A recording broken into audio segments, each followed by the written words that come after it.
Today we are going to be talking about boundaries and specifically how understanding your unique human design can help you better understand where you may need to focus some awareness and some energy on setting boundaries. If you are not familiar with human design, I have a link in the description box below so that you can go and get your human design chart. I also have a ton of human design 101 videos that you can find on my YouTube channel. And if you want more personalized information about your unique human design, I offer one-on-one readings as well as ongoing human design lifestyle coaching, and you can find the information for all of that in the description box below. Hello and welcome to, or welcome back to, the Simply CA. My name is Alana, and if you are new to this channel, we talk about human design lifestyle coaching, whole food nutrition, as well as yoga and fitness videos, really everything tailored towards helping you live your most authentic, most aligned life with your unique energy that you possibly can. If you enjoy this content, please give it a thumbs up, as well as click on the subscribe button and the notification bell so you know every time I post a new video.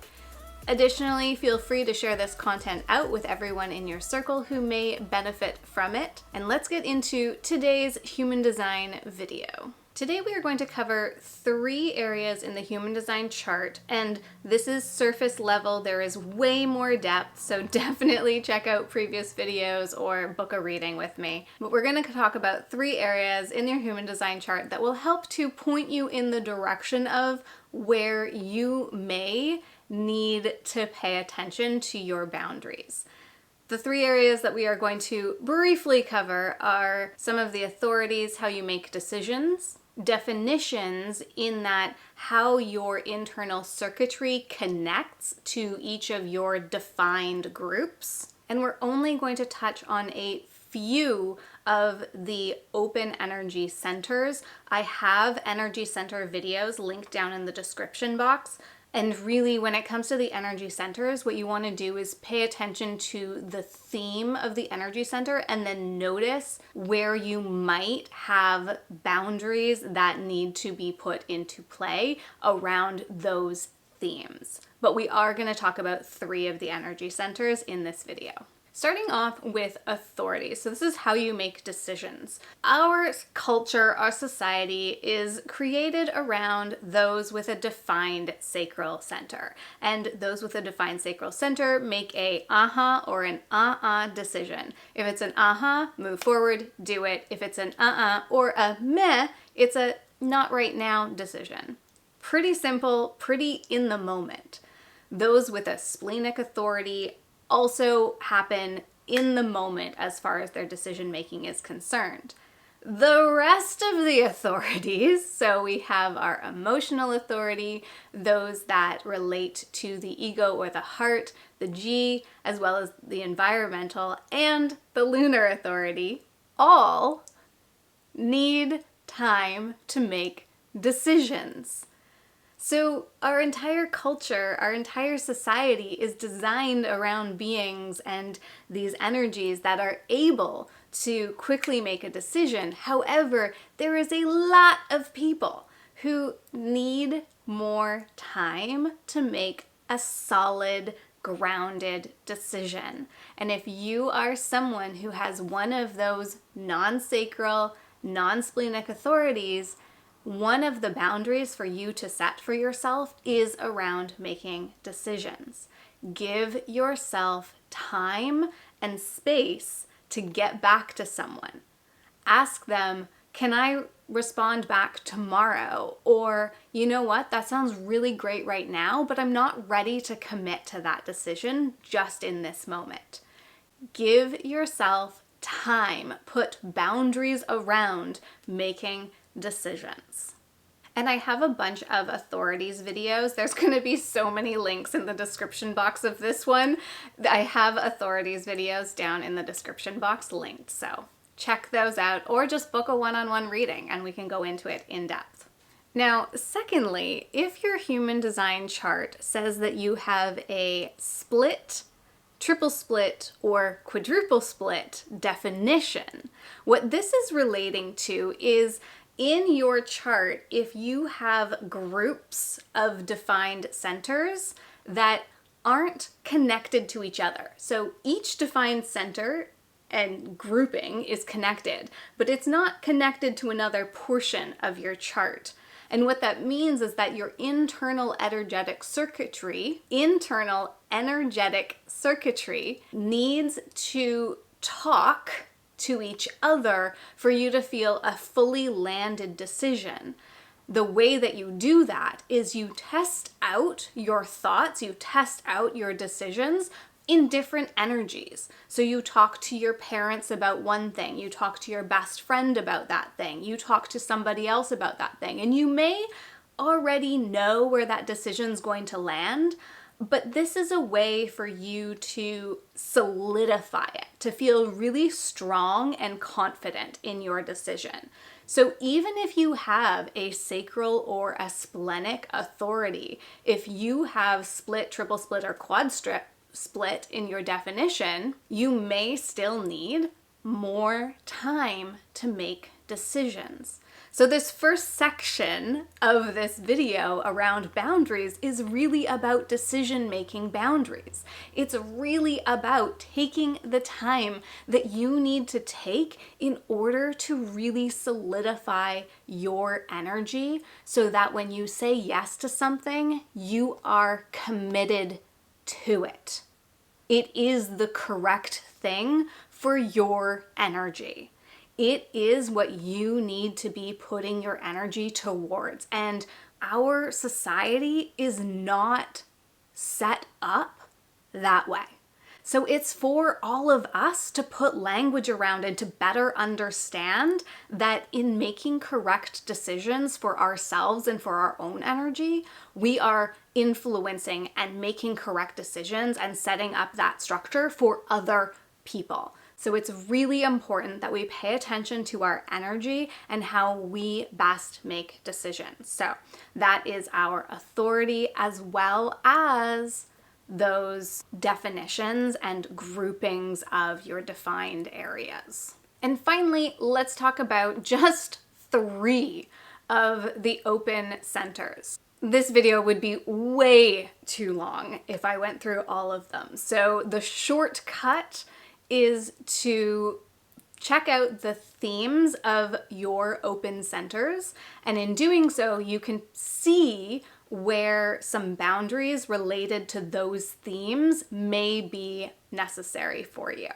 But we're going to touch on 3 here. The first one I want to touch on is if you have an open root center. Now the root is the square at the bottom of your human design chart, and if it is white, it's open or undefined. And the root is both a motor and a pressure center, as well as where adrenaline sort of lives in our body. Now, if this center is undefined or white in your chart, you may need to pay attention to setting boundaries around timeline, around pressures to complete things, pressures to get things going, pressures to get things off of your plate so that you can move on to the next thing, and consistently having a next thing lined up. It might feel like everything is urgent, nothing can wait, everything must be completed now. And in reality, that's not the truth. And especially for your energy, always having pressure to complete leads into a vicious cycle of always having more that needs to be completed. And really what's happening here is that you are picking up on and amplifying the pressures that others might be feeling consciously or unconsciously. So tangibly, to set boundaries around an open root center, you want to communicate timelines and deadlines. You want to have conversations around what is reasonable so that it's verbalized, because you may internalize a pressure that isn't actually there. So communicate with others around you the timeline. Communicate what is actually feasible for you to achieve, and recognize that you don't have to get it done before that. Additionally, recognize where you're putting pressure on yourself when you're alone. So if you are in an environment where someone else has a defined root center, you're likely going to feel that pressure, and it may turn on that ability for you to amp it up, get it moving, and get going through it. However, if you step outside of that other person's energy, your natural state isn't to have that pressure turned on. Your natural state isn't to have the pedal to the metal all the time. It isn't to lean on adrenaline and stress and pressure to get things done. And so what might be helpful, as well as communicating timelines, deadlines, and what is reasonable, is to clear off that energy. If you're around people, if you're feeling that sense of pressure, take some time, step away from the work, step away from that energy, go for a walk or a run, or move in some other way, or make some food, do something that's meditative for you. It could be meditation or yoga. It doesn't have to be physical. It could be doing something tactile like knitting or reading, but something that takes you outside of the energy of that pressure. So next up, we're going to talk about the splenic center. And the spleen is tied to intuition, primal fears, and it's also tied to our immune system. So those who have an open spleen are able to pick up those subtle shifts, those subtle cues in the energy. They can really pick things up that are super subtle. And so you may notice that you get sick, and in that something's off, but you don't really quite know because it's so subtle. So really pay attention to which energies help you, which energies make you feel stronger and strengthened, especially in your immune system, and which energies make you feel, especially from your immune system, drained or lethargic, or like you really need to rest and recover, like you're getting sick. Now, because the spleen is also related to primal fears and intuition, those with an open spleen may notice fears and anxiety about the future. And this is one of the key places that you might need to find some boundaries. So these fears of the future or this anxiety can be experienced when you get in that spin, when you grasp onto a story and you spin it into the absolute biggest thing. For you, with an open spleen, you are not supposed to hold on to those stories, those fears, those anxieties. And when you do, there's a tendency to spin them. So to set boundaries around this, it's really important for those with an undefined spleen to recognize when they are holding on to a story, when they are holding on to something as a fear of the future, a fear of the unknown, when they're holding on to an experience that must be the worst case and spinning it into something bigger and even scarier. And what could be a really valuable exercise is to get this out, to move it from within your body, because the spleen is a body organ. It is a body sensation. It's related to the immune system. It is very body focused. And so what you want to do is you want to move these fears, move this spin, this anxiety out of the body. And one of the ways to do that is to write it down. You might speak it out or you might write it out. But basically ask yourself, what is the story here? What is the fear here? What is truth? What's reality in this situation? And what needs to be cleared or released? What isn't mine to hold on to? What do I need to let go of?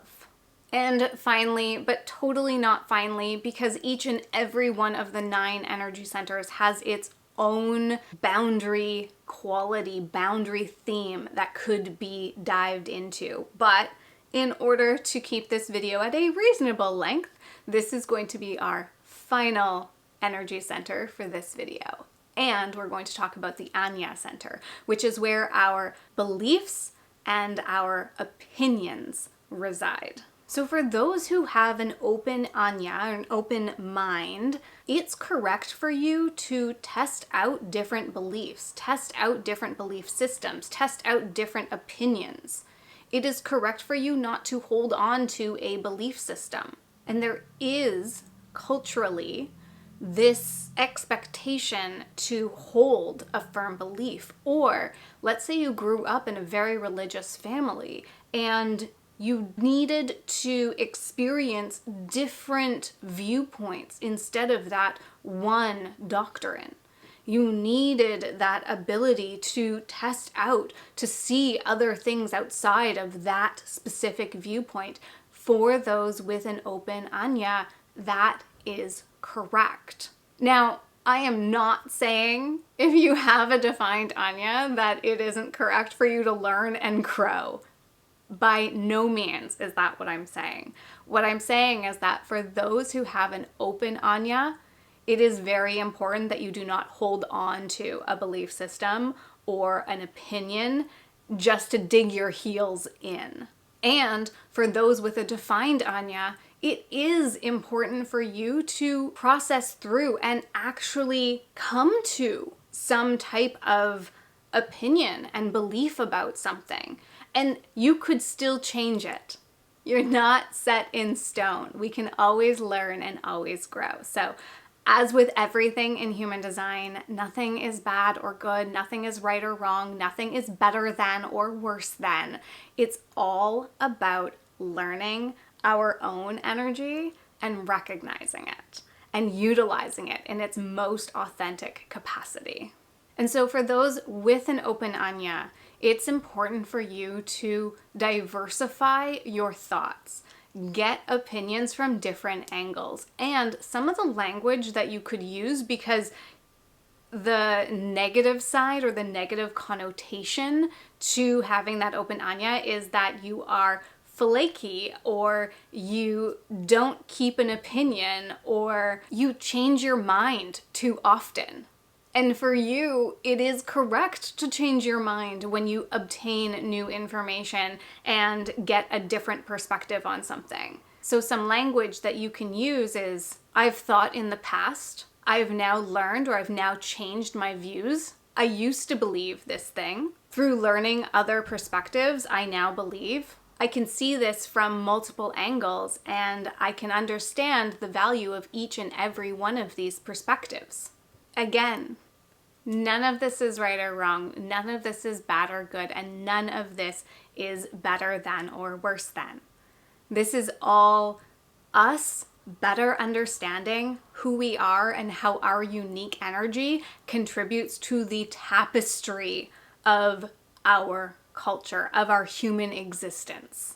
Now, these, again, are only a few of the pieces that can help us better understand our own need for boundaries, where we need to look at our energy and put boundaries around those themes. You can check out all of the links in the description box. There will be ones on authorities and centers and definition, or you can shortcut it all by clicking the link in the description and book your own one-on-one human design reading with me or ongoing human design lifestyle coaching. If you enjoy this content, please click on the subscribe button and the notification bell. If you enjoy these videos where I am giving you tangible, tactical information about how to use and understand your human design chart, please give this video a thumbs up, share it out. All of that really does help with the YouTube algorithm. So please give those little things all their little clickies, and I will see you in the next video.